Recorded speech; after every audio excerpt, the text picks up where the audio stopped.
Urea లేదని రాష్ట్రంలో రైతులందరూ రమాకండా వరి పంట వేయొద్దండి. నేను అసలు ఎందుకు వేస్తున్నారంట? ఏమన్నా ఆంధ్రప్రదేశ్ అంటేనే భారతదేశ ధాన్యాలు. వరి పంట ప్రసిద్ధి ఆంధ్రప్రదేశ్. ఇక్కడ నుంచి క్వింటాల్కి విదేశాలు కూడా పోతా ఉన్నాయి.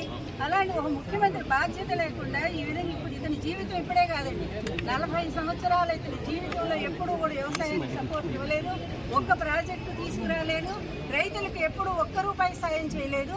ఇప్పుడు కళ్ళారా మనం చూస్తూనే ఉన్నాము. ఆఖరి గవర్నమెంట్ కేంద్ర ప్రభుత్వం ఇచ్చినటువంటి రైతు పెట్టుబడి సాయం కూడా రాష్ట్ర ప్రభుత్వం గతంలో జగన్మోహన్ రెడ్డి గారు ఇంకొక 1000 రూపాయలు 13,500 రూపాయలు ఇస్తే మమ్మీ గవర్నమెంట్ ఎంత ఇచ్చిందండి?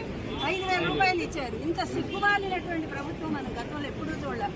రైతుల బారిట ఒక శనిలాగా, రైతుల బారిట ఒక రాహులాగా. మొన్ననే చంద్రగ్రహణం పట్టింది కదా, రాహు పడతాడు. అలాగే ఆంధ్రప్రదేశ్లో ప్రజలందరికీ కూడా ఒక రాహులాగా పట్టాడు.